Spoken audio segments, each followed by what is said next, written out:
Good morning student. आज पढ़ेंगे हम ऑक्सीजन फैमिली।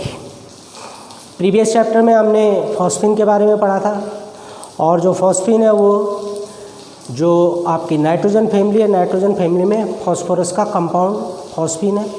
वहाँ पे आपका चैप्टर जो नाइट्रोजन फैमिली है वो कंप्लीट हो जाता है। तो फॉस्फीन में हमने देखा था कि कैसे हम इसका प्रिपरेशन करेंगे, कैसे इसकी केमिकल प्रॉपर्टी होती है या इसकी क्या फिजिकल प्रॉपर्टी है, ये हमने प्रीवियस वीडियो में कर दिया था। अब करेंगे हम ग्रुप 16 और ग्रुप 16 में क्या था, ऑक्सीजन फैमिली। ठीक है, ग्रुप 16 जो फैमिली है, ग्रुप 16 जो ग्रुप है आपका, वो उस ग्रुप को कैल्कोजन ग्रुप भी कहा जाता है। क्या कहा जाता है इसे? कैल्कोजन ग्रुप। कैल्कोजन मीन्स होता ओर फॉर्मिंग, यानी कि इस ग्रुप के जो एलिमेंट्स होते हैं ये क्या है, ओर बनाते हैं, ओर फॉर्मिंग करते हैं। ओर का मतलब क्या है, आपने चैप्टर नंबर 6 में जब आइसोलेशन प्रिंसिपल किया था, यानी मेटलर्जी वाला आपने जब चैप्टर किया था, तो मेटलर्जी वाले चैप्टर में आपने देखा कि जो मोस्टली ओर्स होते हैं वो हमें किस फॉर्म में मिलती हैं, या तो ऑक्साइड फॉर्म में मिलती हैं या फिर सल्फाइड फॉर्म में मिलती हैं। जैसे हमने आयरन का देखा था Fe2O3, या एल्युमिनियम का देखा था हमने Al2O3.2H2O। ऐसे ZnS जिंक ब्रांड हो गया, PbS हो गया, HgS सिनेबार हो गया। तो यहाँ पे क्या है कि जो मेटल है, मेटल कंबाइन है किसके साथ, ऑक्सीजन या सल्फर के साथ। मोस्टली मेटल जो कंबाइन होती है किसके साथ होती है, ऑक्सीजन या सल्फर के साथ कंबाइन होती है। तो ये क्या करते हैं, क्योंकि ये हाईली रिएक्टिव नेचर के हैं, हाईली रिएक्टिव नेचर के होने के कारण ये इजीली क्या होते हैं, इनके साथ कंपाउंड फॉर्मेशन कर लेते हैं और इन्हें क्या कहा जाता है, ओर फॉर्मिंग कंपाउंड इन्हें कहा जाता है। तो कैल्कोजन या चैल्कोजन आप इसे बोल सकते हैं, ये एक ग्रीक वर्ड है, और चैल्कोजन या कैल्कोजन इसका मीन्स होता है ओर फॉर्मिंग। तो ये जो एलिमेंट है, ये जो ग्रुप है, ये ग्रुप क्या है, ओर फॉर्मिंग ग्रुप है। तो कैल्कोजन अगर आप लिख सकते हैं इसे, कैल्कोजन, तो इस फैमिली का दूसरा नाम क्या है, कैल्कोजन। कैल्कोजन मीन्स होता है, दैट मीन ओर फॉर्मिंग। तो ये जो एलिमेंट है ये क्या है, ये ओर भी बनाते हैं। इस ग्रुप का जो सबसे पहला मेंबर है वो है ऑक्सीजन। इस ग्रुप में क्या क्या आते हैं देखो, oxygen, sulphur, selenium, tellurium and polonium. इस ग्रुप के जो एलिमेंट्स हैं वो है oxygen, sulphur, selenium, tellurium and polonium. ठीक है, ये जो पोलोनियम है यहाँ पे, ये पोलोनियम क्या है, ये रेडियो एक्टिव एलिमेंट है। क्या है ये, रेडियो एक्टिव एलिमेंट। ठीक है, तो रेडियो एक्टिव एलिमेंट जो होते हैं वो जनरली रेयर अर्थ एलिमेंट्स है, ये बहुत कम मिलते हैं। तो इस ग्रुप में पोलोनियम आता तो है, लेकिन पोलोनियम की प्रॉपर्टी इसमें है नहीं। तो आप यहाँ पे जो मोस्टली पढ़ेंगे किसके बारे में पढ़ेंगे, oxygen, sulphur, selenium and tellurium, इनके बारे में हम इसमें पढ़ेंगे। सबसे पहले आ जाते हैं हम यहाँ पे ऑक्सीजन पे। जो ऑक्सीजन है, oxygen by mass 46.2% by mass, earth crust में 46.2% बाई मास ही होता है। और आपको पता है कि इसका जो वॉल्यूम होता है, एटमॉस्फेयर में जो वॉल्यूम होता है ऑक्सीजन का, वो कितना होता है, 21%। बाकी 78% आपको पता है नाइट्रोजन होता है, 21% आपका क्या होता है, ऑक्सीजन होता है। बाई मास की अगर हम बात करें तो बाई मास जो अर्थ क्रस्ट में ऑक्सीजन होती है वो कितनी होती है, वो होती है आपकी 46.2%। ठीक है बच्चों, ऑक्सीजन एक बहुत ही इसेंशियल एलिमेंट है। बहुत इसेंशियल एलिमेंट का मतलब क्या होगा कि आप खाने के बिना रह सकते हैं, आप कुछ टाइम पानी के बिना भी रह सकते हैं, लेकिन क्या आप सांस लिए बिना रह सकते हैं 2 मिनट भी? नहीं रह सकते ना, पॉसिबल ही नहीं। आप 1 मिनट सांस रोक के देख लो, अगले मिनट में क्या हो जाएगा, बहुत दिक्कत हो जाएगी। तो क्या है कि आप खाने के बिना रुक सकते हो, आप थोड़ा सा पानी अगर ना मिले तो उसके बिना भी रुक सकते हो, लेकिन आप सांस ले बिना नहीं रह सकते। तो सांस जो हम लेते हैं उसमें क्या होती है, ऑक्सीजन होती है। तो ऑक्सीजन क्या है, हमारे लिए बहुत इसेंशियल है। क्या ऑक्सीजन हमारे लिए बहुत इसेंशियल है। और ऑक्सीजन जो एलिमेंट है ये हमारे लिए क्या, ये और भी चीज़ों के लिए बहुत इसेंशियल। और दूसरी सबसे बड़ी बात यह है कि जो ऑक्सीजन है, ऑक्सीजन से हम बहुत तरह के प्रोडक्ट भी फॉर्म करते हैं और ये हमारे डेली लाइफ में या दूसरे चीज़ों के लिए बहुत यूज़फुल भी है। अब जैसे हम देखें कि जो आर्टिफिशियल ऑक्सीजन दी जाती है, तो आर्टिफिशियल ऑक्सीजन में क्या है, कुछ अमाउंट में CO2 या हीलियम गैस मिलाई जाती है। भाई हम जैसे किसी पेशेंट को जब ऑक्सीजन की कमी हो जाती है तो आर्टिफिशियल ऑक्सीजन लगाई जाती है ना, तो उसमें क्या होता है, ऑक्सीजन के साथ साथ कुछ अमाउंट में हीलियम होता है, कुछ अमाउंट में इसमें CO2 होती है। सेम एज जो रॉकेट फ्यूल है, रॉकेट फ्यूल में भी जो ऑक्सीजन है एज ए ऑक्सीडाइजर का काम करता है। तो रॉकेट फ्यूल क्या है, क्या यूज़ किया जाता है, हाइड्रोजन एंड ऑक्सीजन यूज़ किया जाता है, liquid hydrogen liquid oxygen use किया जाता है। तो जो लिक्विड हाइड्रोजन और लिक्विड ऑक्सीजन है, यहाँ पे ऑक्सीजन एज ए ऑक्सीडाइजर का काम करता है। ठीक है, ऑक्सीडाइजर का काम करने का मतलब है कि ये क्या करता है, बर्निंग प्रोसेस में ये मदद करता है। ठीक है, तो बर्निंग प्रोसेस में क्या होता है, हाइड्रोजन ऑक्सीजन मिलती है, वाटर बनता है, फिर वाटर क्या होता है, वेपराइज होता है, फिर हाइड्रोजन ऑक्सीजन में फिर दोबारा कन्वर्ट हो जाता है। तो ये प्रोसेस कंटिन्यू चलता रहता है। ठीक है, तो इसीलिए इसे फ्यूल सेल भी कहा जाता है। तीसरा, ये एज ए वेल्डिंग के भी काम आता है। अगर एसिटिलीन को ऑक्सीजन के साथ रिएक्ट कराया जाए तो ये एज ए वेल्डिंग के भी काम आता है। ठीक है, ऐसे अगर हम दूसरा एलिमेंट सल्फ़र ले लें तो सल्फ़र भी क्या बहुत इसेंशियल है।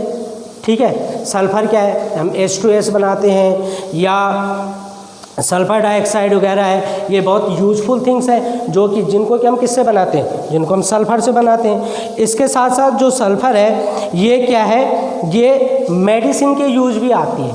जैसे स्किन डिजीज़ेज वगैरह हो जाती है तो वहाँ पे हम सल्फ़र का यूज करते हैं। आपने देखा होगा स्किन डिजीज़ेज जो मोस्टली स्किन में डिजीज़ हो जाती है तो स्किन डिजीज़ेज के लिए सल्फ़र का यूज, जैसे हम घर में बोलते हैं भाई गंधक सल्फ़र को क्या कहा जाता है, गंधक कहा जाता है। ठीक है, तो सल्फ़र एज ए मेडिसिन भी यूज़ की जाती है, एज ए डिसइंफेक्टेंट यूज़ किया जाता है इसे। तो ये इनके मल्टीपल यूजेस भी हैं। ठीक है बच्चों, तो ये इस तरीके से इनके हम यूजेस पढ़ लेते हैं। अब सबसे मेन चीज़ जो है इसमें वो आता है आपका इलेक्ट्रॉनिक कॉन्फ़िगरेशन। किसी भी एलिमेंट की जो प्रॉपर्टीज़ हैं वो डिपेंड करती हैं उसके इलेक्ट्रॉनिक कॉन्फ़िगरेशन पर, चाहे उसकी केमिकल प्रॉपर्टी हो, मोस्टली केमिकल प्रॉपर्टी डिपेंड करती हैं किस पे, केमिकल प्रॉपर्टी डिपेंड करती है इलेक्ट्रॉनिक कॉन्फ़िगरेशन पे। तो अब इसका अगर हम इलेक्ट्रॉनिक कॉन्फ़िगरेशन देखें इस फैमिली का, इलेक्ट्रॉनिक कॉन्फ़िगरेशन, अब देखो ऑक्सीजन के जो एटॉमिक नंबर होता है वो होता है 8, 1s2 2s2 2p 2 + 2 4 4 + 4 8 2p4। यानी कि जो आउटरमोस्ट इलेक्ट्रॉन है इस पूरे ग्रुप में, यानी 16 ग्रुप के एलिमेंट में जो आउटर इलेक्ट्रॉन होता है वो कहाँ जाता है, p ऑर्बिटल में आता है, इसलिए इसे p ब्लॉक के एलिमेंट भी कहा जाता है। सेम एज अगर हम सल्फर का देखें 1s2 2s2 2p6 3s2 and 3p4।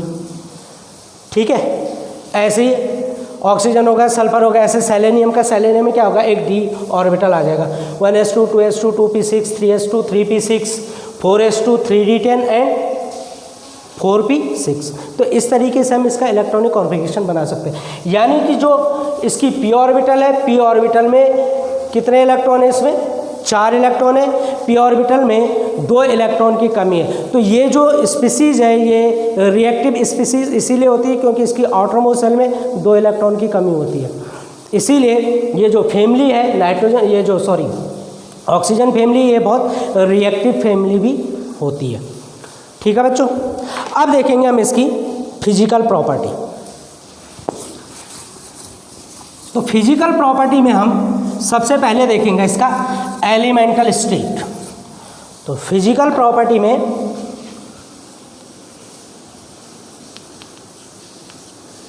Physical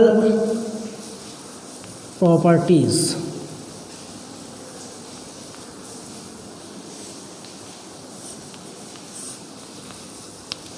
first आता है इसमें एलिमेंटल स्टेट।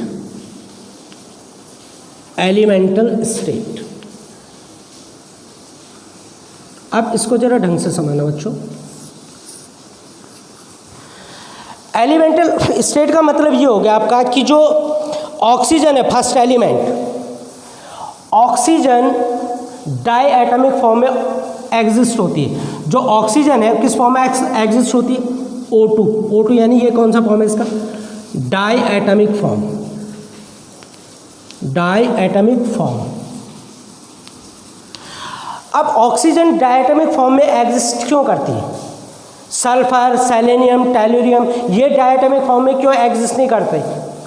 ये क्या है? सल्फर हो गया, सेलेनियम हो गया, टेल्यूरियम हो गया, ये ऑक्टा एटॉमिक फॉर्म में एग्जिस्ट करते हैं, डाई एटॉमिक फॉर्म में एग्जिस्ट नहीं करते। लेकिन ऑक्सीजन है, ऑक्सीजन क्या है? डाई एटॉमिक फॉर्म में एग्जिस्ट करती है और रूम टेम्परेचर पे क्या होती है? गैस होती है। बाकी जो अदर एलिमेंट है वो रूम टेम्परेचर पे क्या होते हैं? सॉलिड होते हैं। तो ऐसा क्यों है? ऐसा क्यों होता है? ऐसा इसलिए होता है कि जो ऑक्सीजन है, ऑक्सीजन, एक तो ऑक्सीजन का जो साइज होता है बहुत स्मॉल होता है। स्मॉल साइज के कारण ऑक्सीजन का जो साइज हो क्या है? स्मॉल है। स्मॉल साइज के कारण ऑक्सीजन एटम दूसरे ऑक्सीजन एटम के साथ क्या कर लेता है? मल्टीपल बॉन्डिंग बना लेता है। यानी यहाँ पे पी पाई बॉन्डिंग हो जाती है। अगर ऑक्सीजन और ऑक्सीजन के बीच में हम बॉन्ड देखें तो यहाँ पे क्या है? डबल बॉन्ड बनता है। अब इस ऑक्सीजन का पी ऑर्बिटल और इस ऑक्सीजन का पी ऑर्बिटल यहाँ पे ओवरलैप्ड होते हैं। तो यहाँ पे जो बॉन्डिंग बनती है वो क्या बनती है? पी पाई बॉन्डिंग बनती है। तो इस पी पाई बॉन्डिंग के कारण ये देखो पी पाई यहाँ पे क्या हो रही है? मल्टीपल बॉन्डिंग हो रही है। तो इस मल्टीपल बॉन्डिंग क्यों बन रही है? ये मल्टीपल बॉन्डिंग इसके स्मॉल साइज और हाई इलेक्ट्रोनेगेटिविटी के कारण होती है। तो ऑक्सीजन जो एटम्स होते हैं वो आपस में क्या हो जाते हैं? कंबाइन हो जाते हैं। और जब ये कंबाइन होते हैं तो ये किस फॉर्म में एग्जिस्ट करते हैं? डाई एटॉमिक फॉर्म में एग्जिस्ट करते हैं। तो यहाँ पे जो बॉन्ड बनता है वो क्या बनता है? पी पाई बॉन्ड बनता है। और यही रीजन है कि oxygen as a gas exist करती है। जो अदर एलिमेंट है जैसे सल्फर अगर हम देखें तो सल्फर में पी पाई बॉन्ड नहीं फॉर्म होता है। सल्फर, सेलेनियम, टेल्यूरियम इसमें क्या है? पी पाई बॉन्ड फॉर्म नहीं होता। क्यों? क्योंकि सल्फर क्या होता है? सल्फर की जो इलेक्ट्रोनेगेटिविटी होती है वो कम होती है और इलेक्ट्रोनेगेटिविटी लो होने के कारण ये कैपेबल नहीं होते कि ये पाई बॉन्ड फॉर्मेशन कर लें। ये कैपेबल नहीं होते। तो यहाँ पे पाई बॉन्ड फॉर्मेशन ना होने के बजाय यहाँ पे क्या होती है? सिंगल बॉन्ड फॉर्मेशन होती है। किसके बीच में? सल्फर के एटम या सेलेनियम के एटम के बीच में क्या होती है? सिंगल बॉन्ड फॉर्मेशन होती है। और ये क्या स्ट्रक्चर बनाते हैं? ये पकड़ स्ट्रक्चर बनाते हैं। और किस फॉर्म में एग्जिस्ट होते हैं? ये S8 फॉर्म में एग्जिस्ट होते हैं। तो जो पकड़ स्ट्रक्चर है सल्फर का, अगर हम पकड़ स्ट्रक्चर बनाएं तो ये देखो sulphur sulphur sulphur sulphur sulphur, ये देखो छठा सल्फर आ गया, सातवां सल्फर आ गया, ये आठवां सल्फर आ गया। और इसको थोड़ा सा इधर ले लेते हैं। ये तो ये क्या हो गया आपकी? Crown like shape. ये जो शेप आपकी क्या है? क्राउन लाइक शेप है। इसे क्या कहा जाता है? पकड़। KRAD, पकड़ स्ट्रक्चर। क्या होता है? पकड़। PUCKERAD, KE होता है यहाँ पे। हाँ बच्चों, CKERAD, पकड़ स्ट्रक्चर। तो सल्फर किस फॉर्म में एग्जिस्ट करता है? S8। ऐसे सेलेनियम Se8, टेल्यूरियम Te8। तो ये इस तरीके से पकड़ लाइक स्ट्रक्चर, इस स्ट्रक्चर को क्राउन लाइक स्ट्रक्चर भी कहा जाता है। Crown like structure.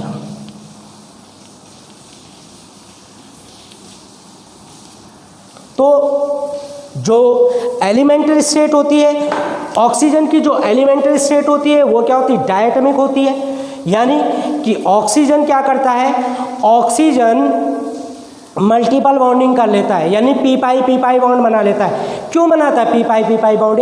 ये पी पाई बॉन्ड इसलिए बना पाता है क्योंकि ऑक्सीजन हाईली इलेक्ट्रोनेगेटिव है, और हाईली इलेक्ट्रोनेगेटिव होने के कारण ऑक्सीजन के जो एटम्स हैं वो आपस में पी पाई बॉन्ड फॉर्मेशन कर लेते हैं। सल्फर, सेलेनियम या टेलुरियम में ये चीज़ नहीं हो पाती। क्यों? क्योंकि उनकी जो इलेक्ट्रोनेगेटिविटी होती है वो कम होती है, और वो कैपेबल नहीं होते कि पी पाई बॉन्ड फॉर्मेशन कर लें। तो उनका जो स्ट्रक्चर होता है वो पकड़ लाइक स्ट्रक्चर होता है, यानी वहाँ पे जो बॉन्ड फॉर्मेशन होती है उनके एटम के बीच में, वो सिंगल बॉन्ड फॉर्मेशन होती है। और वो किस फॉर्म में एग्जिस्ट करते हैं? एज ए S8, Ac8 या Te8। तो S8 फॉर्मेशन में वो एग्जिस्ट करते हैं, और इसे कहा जाता है पकड़ स्ट्रक्चर। ठीक है बच्चों, तो इसीलिए ऑक्सीजन जो होती है, ऑक्सीजन क्या है, ऑक्सीजन गैस है, किसमें, as a room temperature form में, क्योंकि ये डायटोमिक फॉर्म में एग्जिस्ट होती है। बाकी जो एलिमेंट्स हैं, रेस्ट ऑफ एलिमेंट, वो क्या है, सॉलिड है। क्यों? क्योंकि वो पी पाई बॉन्ड फॉर्मेशन नहीं कर पाते, वो सिंगल बॉन्ड फॉर्म में एग्जिस्ट होते हैं, और क्या बनाते हैं, पकड़ लाइक स्ट्रक्चर ये फॉर्म करते हैं। ठीक है बच्चों, तो आज के लिए इतना बहुत है। नेक्स्ट टॉपिक में हम इसका एटॉमिक रेडियस देखेंगे, उसके बाद हम फिर इसके आयनाइजेशन इंथैल्पी देखेंगे, इलेक्ट्रॉन गेन इंथैल्पी देखेंगे, मेल्टिंग बॉइलिंग पॉइंट देखेंगे। तो ये चीज़ें हम नेक्स्ट वीडियो में करेंगे। Till then, good bye.